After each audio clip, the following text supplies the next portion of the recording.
జనవరి 5, 2026 అంటే మండే రోజు ఆంధ్రప్రదేశ్లోని కోనసీమ డిస్ట్రిక్ట్ మల్కీపురం మండలంలో ఉన్న ఇరుసుమండ విలేజ్ అవుట్స్ట్రిక్స్ లో కొబ్బరి తోటల మధ్యలో oil and natural gas corporation ONGC వాళ్ళకి సంబంధించిన మోరీ 5 వెల్ అనే ఒక గ్యాస్ బావి ఆ ప్రాంతంలో ఉంది. అయితే ఎగ్జాక్ట్ గా 5th రోజు ఏం జరిగిందో ఇప్పుడు చెప్తాను. టైం ఇంచుమించు 12:20 అవుతుంది. ఈ సమయంలోనే అక్కడున్న ప్రజలంతా కూడా ఏదో ఒక భయంకరమైన గ్యాస్ బయటికి లీక్ అవ్వడాన్ని చూశారు. యాక్చువల్లీ ఈ లీకేజ్ అంతా కూడా ఆ మోరీ 5 వేల్ దగ్గర వర్క్ ఓవర్ ఆపరేషన్ టైంలో జరిగింది. వర్క్ ఓవర్ ఆపరేషన్ అంటే ఆ బావి యొక్క రొటీన్ మెయింటెనెన్స్ అండ్ రిపేర్స్ చూసే టైం ఇది. ఈ వర్క్ ఓవర్ మెయింటెనెన్స్ ని దాదాపు ప్రతిరోజు చేస్తారు. అయితే ఈ సమయంలో ఆ ఊరి చుట్టుపక్కల ఉన్న వాళ్ళు అండ్ అలాగే అక్కడున్న ఇంజనీర్స్ చెప్పిన దాని ప్రకారం చాలా తిక్కగా ఈ గ్యాస్ అంతా లీక్ అవడం వల్ల పైన అంతా కూడా ఈ గ్యాస్ మొత్తం వైట్ కలర్ క్లౌడ్స్ లాగా ఫామ్ అయిందంట.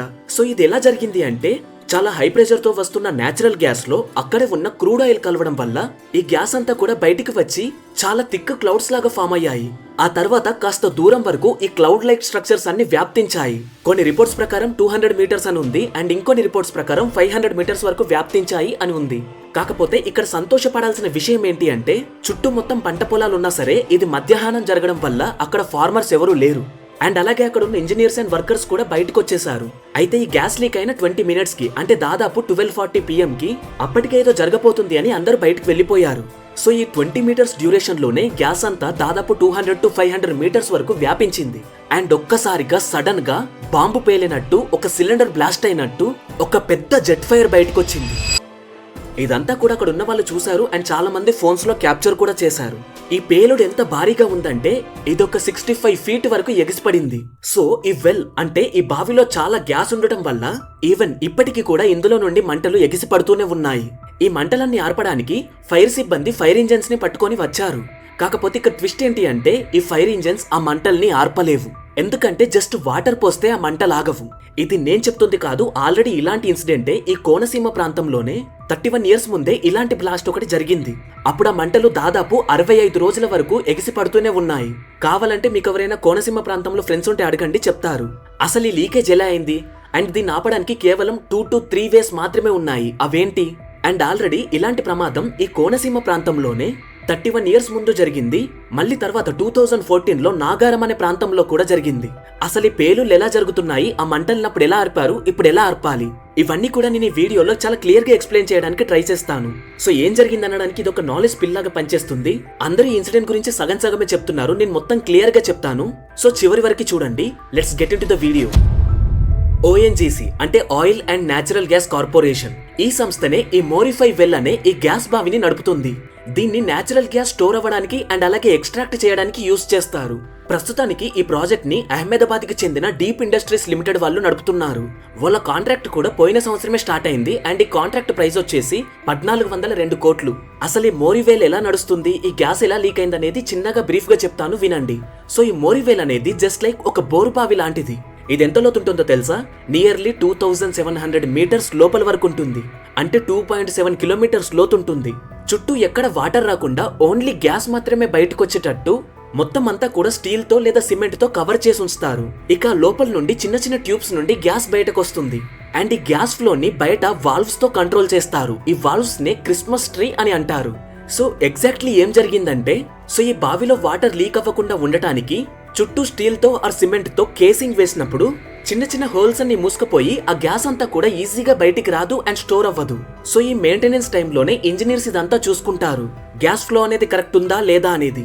ఒకవేళ గ్యాస్ ఫ్లో గనక కరెక్ట్ లేకపోతే గ్యాస్ ని ఈజీగా బయటికి తీసుకురావడానికి పెర్ఫోరేషన్ అనే ప్రాసెస్ ని జరుపుతారు. అయితే దీంట్లో భాగంగానే పెర్ఫోరేషన్ గన్ అనే ఒక ఇన్స్ట్రుమెంట్ ని బావి లోపలికి పంపుతారు. అలా లోపలికి పంపి లోపల దాంతో కొన్ని ఆపరేషన్స్ చేసినప్పుడు ఈ గన్ అనేది లోపలున్న గ్యాస్ ఈజీగా బయటికి రావడానికి దారులు క్రియేట్ చేస్తుంది. సో అప్పుడు ఈ గ్యాస్ అనేది హై ప్రెషర్ తో ఈజీగా ఫ్లో అవుతుంది. అయితే జనవరి 5th రోజు కూడా ఈ ప్రాసెస్ అంతా కంప్లీట్ అయింది. అయితే ఇలాంటి గ్యాస్ బావిల్లో గ్యాసే కాకుండా దాంతో ఆయిల్ కూడా కలిస్తే దాన్నే ఇండస్ట్రియల్ టర్మ్స్ లో కిక్ అని అంటారు. సో యాక్చువల్లీ నిన్న జరిగింది ఇదే. ఈ గ్యాస్ తోనే అక్కడున్న క్రూడ్ ఆయిల్ కూడా కలిసింది. ఇవి రెండూ కలిసి గ్యాస్ అనేది చాలా థిక్ గా అయ్యి బయట మొత్తం గ్యాస్ వ్యాపించి చాలా థిక్ క్లౌడ్స్ లాగా ఫామ్ అయింది. అయితే ఎప్పుడైతే ఈ గ్యాస్ బయటికి వస్తుందో ఏదైనా ఒక చిన్న నిప్పురవ్వ గాని లేదా ఏదైనా చిన్న రాపిడి గాని ఇవన్నీ కాకపోయినా అట్లీస్ట్ ఆ ప్రాంతంలో ఒక బల్బు సడన్ గా వెలిగినా సరే ఆ ప్రాంతంలో సడన్ గా ఒక పెద్ద బ్లాస్ట్ జరుగుతుంది. మీకు ఈజీగా అర్థం అవ్వాలి అంటే సేమ్ మన ఎల్పిజి గ్యాస్ లాగానే ఒకవేళ ఏదైనా ఇంట్లో గ్యాస్ గనక లీక్ అయితే ఎవరైనా సడన్ గా ఆ ఇంట్లో లైట్ ఆన్ చేసినా సరే అది బ్లాస్ట్ అవుతుంది. నిన్న కూడా సేమ్ బయటికి గ్యాస్ అంతా రిలీజ్ అయిన తర్వాత మేబీ అక్కడ ఉన్న ఎలక్ట్రిసిటీ వల్ల ఈ బ్లాస్ట్ జరిగుండొచ్చు. అదృష్టానికి ఎలాంటి క్యాజువాలిటీస్ జరగలేదు, ఎందుకంటే ఆ పరిధిలో అప్పుడు ఎవరూ లేరు. కాకపోతే ఆ ఏరియాలో ఉన్న తోటలన్నీ లైక్ మామిడి తోటలు అండ్ అలాగే కొబ్బరి తోటలన్నీ ధ్వంసమయ్యాయంట. అండ్ ఊర్లో ఉన్న ప్రజలందరినీ ఆల్రెడీ బయటికి ఎక్స్కవేట్ చేస్తున్నారు. అయితే ఇక్కడే అసలైన చిక్కొచ్చి పడింది. ఇప్పుడు అక్కడ వస్తున్న ఈ ఫైర్ ని ఆపచ్చా అంటే అది చాలా కష్టమనే చెప్పాలి. ఎందుకంటే ఈ మోరివెల్ అనేది ఒక 30 to 40 tons of gas and oil reservoir పైన ఉంది. ఇలా ఉండటం వల్ల గ్యాస్ అనేది కంటిన్యూగా బయటకు వస్తుంది. సో మన వాళ్ళు ఫైర్ ఇంజన్స్ తీసుకొచ్చి ఈ ఫైర్ ని ఆపుదామని చూస్తున్నారు, కానీ కేవలం వాటర్ తో మాత్రం ఈ ఫైర్ ని ఆపలేము. ఎప్పుడైతే లోపల నుండి గ్యాస్ రావడం ఆగిపోతుందో అప్పుడే ఈ ఫైర్ ఆగుతుంది. అయితే మరి ఫైర్ ఆపడానికి వేరే దారులు లేవా అంటే 2 దారులున్నాయి. ఇక్కడ మనం మన ఇండ్లలో ఉండే ఎల్పిజి గ్యాస్ ని ఎగ్జాంపుల్ గా తీసుకుందాము. 2 దారులున్నాయన్నాను కదా, అందులో ఫస్ట్ది ఈ మోరివెల్ కి క్యాప్ పెట్టాలి. అంటే గ్యాస్ అనేది బయటికి రాకుండా క్యాప్ పెట్టాలి. సేమ్ ఎల్పిజి లీక్ అయినప్పుడు మనం రెగ్యులేటర్ దగ్గర ఆపుతాం కదా, అలానే మరంతా ఫైర్ ఎగిసిపడుతున్నప్పుడు మధ్యలో వెళ్లి క్యాప్ పెట్టాలి అనేది చాలా కష్టమైన పని. మనుషులైతే ఇది చేయలేరు, ఏదైనా స్పెషల్ రోబోట్స్ కానీ క్రేన్ కానీ వాడి ఇది చేయాలి. ఇక సెకండ్ ఆప్షన్ వచ్చేసి వెరీ సింపుల్, ఆ కింది నుండి వచ్చే గ్యాస్ అంతా అయిపోయే వరకు వెయిట్ చేయాలి. దానికి 2 days పట్టొచ్చు, 2 months పట్టొచ్చు, 2 years కూడా పట్టొచ్చు. కానీ లోపల ఉన్న గ్యాస్ అయిపోయే వరకు పైన మాత్రం మంటలాగవు. ఇది కూడా సేమ్ మన ఇంట్లో ఉండే ఎల్పిజి లాగానే. అయితే ఇక్కడ ఇంకొక వే కూడా ఉంది. అదేంటి అంటే ఈ మోరివెల్ బావి ఏదైతే ఉందో దానికి ఇంటర్సెక్షన్ గా పక్క నుండి ఇంకొక బావిని తవ్వాలి. లైక్ ఒక 500 meters లోతు వరకు తవ్వి ఆ బావి ఈ బావికి కనెక్ట్ అవ్వాలి ఒక ప్లేస్ లో. అప్పుడు ఇప్పుడు కొత్తగా తవ్విన బావి నుండి సిమెంట్ లేదా ఇసుక ఇలాంటివన్నీ పోసి గ్యాస్ పైకి రాకుండా ఆపాలి. సో ఇది కూడా చాలా కష్టమైన ప్రాసెస్ అండ్ అలాగే టైం టేకింగ్ ప్రాసెస్ కూడా. సో ప్రస్తుతానికైతే మనం చేసేది ఏమీ లేదు. ఈ మంటలు ఇంకెన్ని డేస్ వస్తాయో, ఓఎన్జీసీ వాళ్ళు దీనికి ఎప్పుడు సొల్యూషన్ ఆలోచిస్తారో జస్ట్ మనం చూస్తూ ఉండాలి అంతే. అయితే నేను చెప్పినట్టుగానే ఇదేమైనా ఫస్ట్ టైం జరిగిన బ్లాస్టా అంటే కాదు. యాక్చువల్లీ కోనసీమ అనేది గోదావరి నది ఒడ్డున ఉంటుంది అండ్ అలాగే చాలా బ్యూటిఫుల్ ప్రాంతం. కొబ్బరి చెట్లతో మంచి వాతావరణంతో చూడడానికి చాలా బాగుంటుంది. కానీ ఈ ప్రాంతం అంతా గోదావరి బేసిన్ లో ఉండటం వల్ల ఇక్కడ ఆయిల్ అండ్ గ్యాస్ రిజర్వాయర్స్ ఉండటం వల్ల ఈ ప్రజలంతా కూడా చుట్టూ గ్యాస్ స్టేషన్స్ మధ్యలోనే బ్రతుకుతున్నారు. ఇలాంటి ప్రమాదం ఎప్పుడు ఎలా జరుగుతుందో అనేది ఎవరికి తెలియదు. సో ఆల్రెడీ ఇలాంటి ప్రమాదాలు 2 జరిగాయి అన్నాను కదా, వాటి గురించి కాస్త ఎక్స్ప్లెయిన్ చేస్తాను. 1995లో అంటే నియర్లీ 31 years ముందు ప్రస్తుతం ఉన్న ఈ కోనసీమ డిస్ట్రిక్ట్ లోనే పసర్లపూడి అనే ఊరి దగ్గర సేమ్ ఇలాంటి బ్లాస్టే జరిగింది. ఇది ఎగ్జాక్ట్లీ January 8, 1995 రోజు 6:50 PM కి జరిగింది. అయితే ఈ బ్లాస్ట్ అయిన తర్వాత ఇక్కడ వచ్చే మంటలు 1-2 రోజులు కాదు, నియర్లీ 65 రోజుల పాటు అలానే వెలుగుతూ ఉన్నాయి. మళ్ళీ 15th March 1995 రోజు ఇవి ఆగిపోయాయి. యాక్చువల్లీ ఆ టైంలో ఈ ప్రమాదం ఎలా జరిగింది అంటే ఈ గ్యాస్ బావిల దగ్గర ఫిష్ అనే ఒక ఇన్స్ట్రుమెంట్ ని యూజ్ చేస్తారు. ఈ ఫిష్ అనే ఇన్స్ట్రుమెంట్ ఆ రోజు ఆ బావిలో స్ట్రక్ అయింది. అయితే రిపోర్ట్స్ ప్రకారం ఈ ఫిష్ అనే ఇన్స్ట్రుమెంట్ ని బయటికి తీసే ప్రాసెస్ లోనే ఈ బ్లాస్ట్ జరిగిందంట. మీరు నిన్న జరిగిన ఇన్సిడెంటే అతిపెద్ద ఇన్సిడెంట్ అనుకుంటే మీరు పప్పులో కాలేసినట్టే. ఈ 1995లో బ్లాస్ట్ జరిగినప్పుడు దాదాపు 200 మీటర్ల హైట్ వరకు మంటలు ఎగిసిపడ్డాయంట. అంటే నియర్లీ 40 kilometers దూరం నుండి చూసినా సరే మంటలు కనిపించాయంట. నిన్న జరిగిన ఇన్సిడెంట్ లో జస్ట్ 20 meters వరకే ఎగిసిపడ్డాయి మంటలు. కానీ అప్పుడు దాదాపు చుట్టూ 500 meters ఉన్న ప్రాంతం మొత్తంలో ఉన్న కోకోనట్ తోటలన్నీ కూడా పూర్తిగా ధ్వంసమయ్యాయంట. దాదాపు 1000 degrees Celsius వేడి కాబట్టి ఆ చుట్టూ ప్రాంతం ఏదైతే ఉందో అదంతా చాలా గట్టిగా అయిందంట. అయితే అప్పుడు దీన్ని ఎలా ఆపారంటే ఈ ఓఎన్జీసీ వాళ్ళు ఇంటర్నేషనల్ వెల్ కంట్రోల్ వాళ్ళతో కలిసి ఈ బావిలో భారీగా సిమెంట్ అండ్ అలాగే మడ్ అంటే బురద అతిపెద్ద క్వాంటిటీలో వీటిని లోపలికి పంపించి గ్యాస్ అనేది బయటికి రాకుండా ఆపారంట. సో అలా 65 రోజుల తర్వాత మంటలనేవి ఆగాయి.